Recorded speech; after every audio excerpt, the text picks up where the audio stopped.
7th grade English students. Mrs. Jackson here to read Chapter 5 of The Outsiders. Hope you are really loving this book so far. I know all of us English teachers, we love reading this every year. All right, Chapter 5, let's get going. I woke up late in the afternoon. For a second, I didn't know where I was. You know how it is when you wake up in a strange place and wonder where in the world you are. Until memory comes rushing over you like a wave.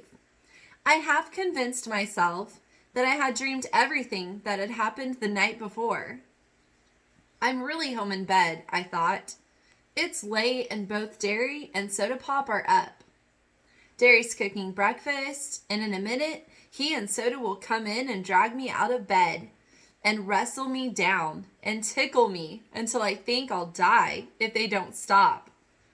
It's me and Soda's turn to do the dishes after we eat. And then we'll all go outside and play football. Johnny and Two-Bit and I will get Derry on our side since Johnny and I are so small and Derry's the best player. It'll go like the usual weekend morning. I tried telling myself that a while I lay on the cold rock floor, wrapped up in Dally's jacket and listening to the wind rushing through the trees, dry leaves outside. Finally, I quit pretending and pushed myself up. I was stiff and sore from sleeping on that hard floor, but I had never slept so soundly. I was still groggy. I pushed off Johnny's jean jacket, which had somehow got thrown across me, and blinked, scratching my head. It was awful quiet, with just the sound of rushing wind in the trees. Suddenly I realized that Johnny wasn't there. "Johnny?" I called loudly, and that old wooden church echoed me. "Annie, Annie." I looked around wildly, almost panic-stricken, but then caught sight of some crooked lettering written in the dust of the floor. "Went to get supplies. Be back soon. J.C." I sighed and went to the pump to get a drink. The water from it was like liquid ice and it tasted funny. But it was water. I splashed some on my face and that woke me up pretty quick. I wiped my face off on Johnny's jacket and sat down on the back steps. The hill the church was on dropped off suddenly about 20 feet from the back door, and you could see for miles and miles. It was like sitting on the top of the world. When you haven't got anything to do, you remember things in spite of yourself.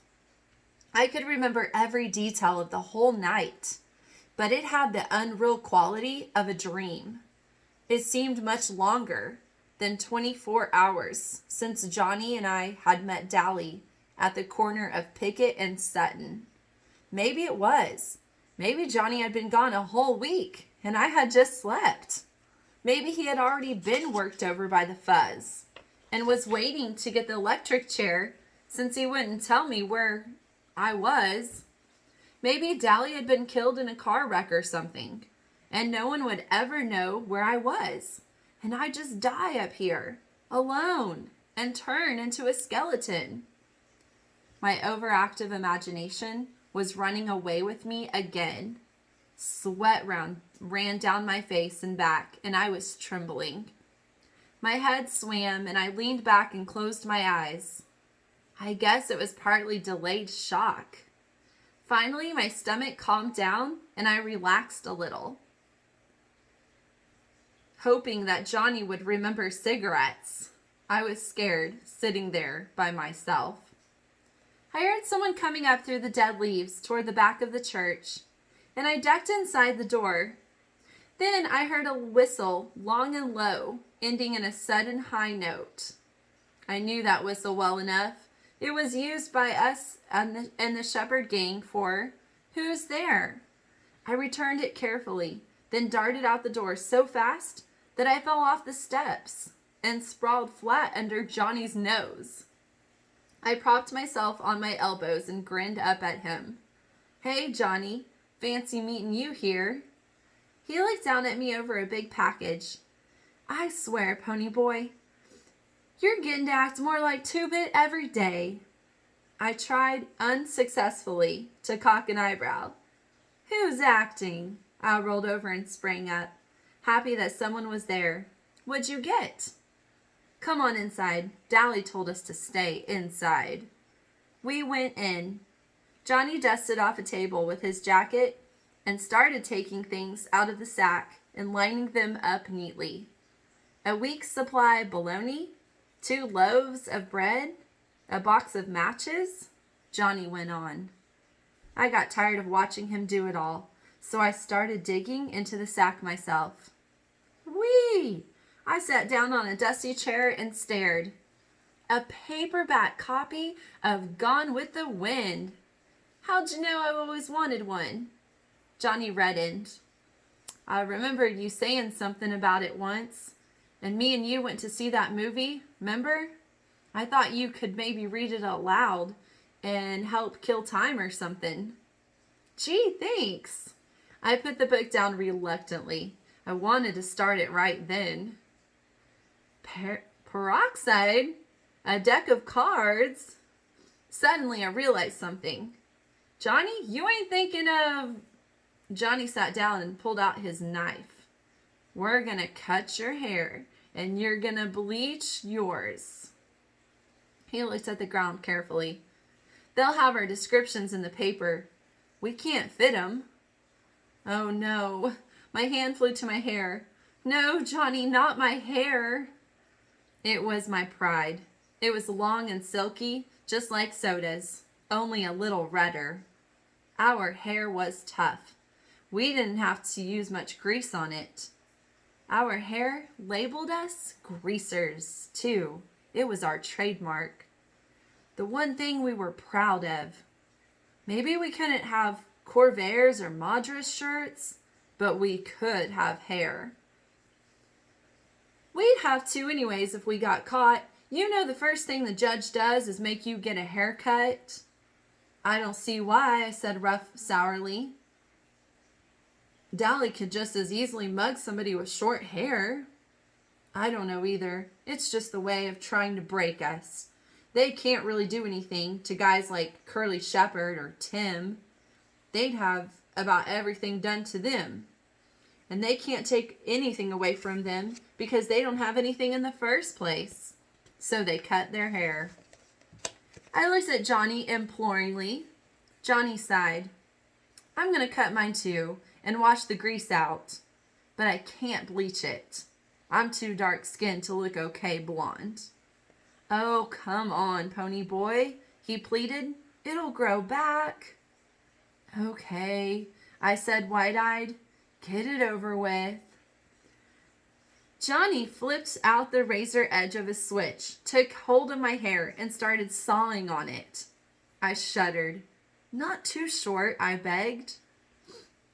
Johnny, please. Finally, it was over with.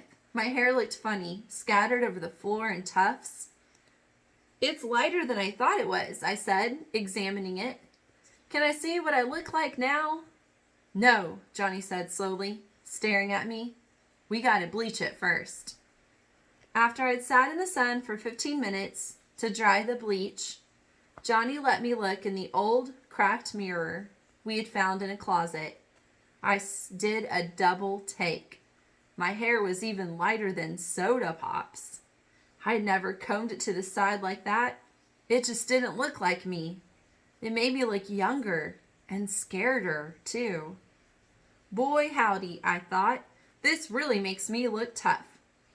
I look like a blasted pansy. I was miserable. Johnny handed me the knife. He looked scared, too. Cut the front and thin out the rest. I'll comb it back after I wash it. Johnny, I said tiredly, you can't wash your hair in that freezing water in this weather. You'll get a cold. He only shrugged. Go ahead and cut it. I did the best I could. He went ahead and washed it anyway, using the bar of soap he had bought. I was glad I had to run away with him instead of Two-Bit or Steve or Dally. That would be one thing they'd never think of, soap. I gave him Dally's jacket to wrap up in, and he sat shivering in the sunlight on the back steps, leaning against the door, combing his hair back. It was the first time I could see that he had eyebrows. He didn't look like Johnny. His forehead was whiter where his bangs had been. It would have been funny if he hadn't been so scared. He was still shivering with cold. "I guess," he said weakly. "I guess we're disguised." I leaned back next to him sullenly. "I guess so." "Oh, shoot," Johnny said with fake cheerfulness. "It's just hair." "Shoot nothing," I snapped. "It took me a long time to get that hair just the way I wanted it. And besides, this just ain't us. It's like being in a Halloween costume we can't get out of." "Well, we gotta get used to it," Johnny said with finality. "We're in big trouble, and it's our looks or us." I started eating a candy bar. "I'm still tired," I said. To my surprise, the ground blurred, and I felt tears running down my cheeks. I brushed them off hurriedly. Johnny looked as miserable as I felt. "I'm sorry I cut your hair off, pony boy." "Oh, it ain't that," I said between bites of chocolate. "I mean, not all of it. I'm just a little spooky. I really don't know what's the matter. I'm just mixed up." "I know," Johnny said through chattering teeth as we went inside. "Things have been happening so fast." I put my arm across his shoulders to warm up. Two-Bit should have been in that little one-horse store. Man, we're in the middle of nowhere. The nearest house is 2 miles away. Things were laying out wide open, just waiting for somebody slick like Two-Bit to come and pick 'em up. He could have walked out with half the store. He leaned back beside me, and I could feel him trembling. "Good old Two-Bit," he said in a quivering voice. He must have been as homesick as I was. "Remember how he was wisecracking last night?" I said. "Last night." "Just last night we were walking Cherry and Marcia over to Two-Bit's. Just last night we were laying in the lot looking up at the stars and dreaming." "Stop it," Johnny gasped from between clenched teeth. "Shut up about last night. I killed a kid last night. He couldn't have been over 17 or 18, and I killed him. How'd you like to live with that?" He was crying. I held him like Soda had held him the day we found him lying in the lot. "I didn't mean to," he finally blurted out. "But they were drowning you, and I was so scared." He was quiet for a minute. "There sure is a lot of blood in people." He got up suddenly and began pacing back and forth, slapping his pockets. "What are we going to do?" I was crying by then. It was getting dark, and I was cold and lonesome. I closed my eyes and leaned my head back, but the tears came anyway. "This is my fault," Johnny said in a miserable voice. He had stopped crying when I started. "For bringing a little 13-year-old kid along? You ought to go home. You can't get into any trouble. You didn't kill him." "No," I screamed at him. "I'm 14. I've been 14 for a month, and I'm in it as much as you are. I'll stop crying in a minute. I can't help it." He slumped down beside me. "I didn't mean it like that, pony boy. Don't cry, pony. We'll be okay. Don't cry." I leaned against him and bawled until I went to sleep. I woke up late that night. Johnny was resting against the wall, and I was asleep on his shoulder. "Johnny?" I yawned. "You awake?" I was warm and sleepy. "Yeah," he said quietly. "We ain't gonna cry no more, are we?" "Nope. We're all cried out now." "That's what I thought," I said drowsily. Then for the first time since Dally and I had sat down behind those girls at the nightly double, I relaxed. We could take whatever was coming now.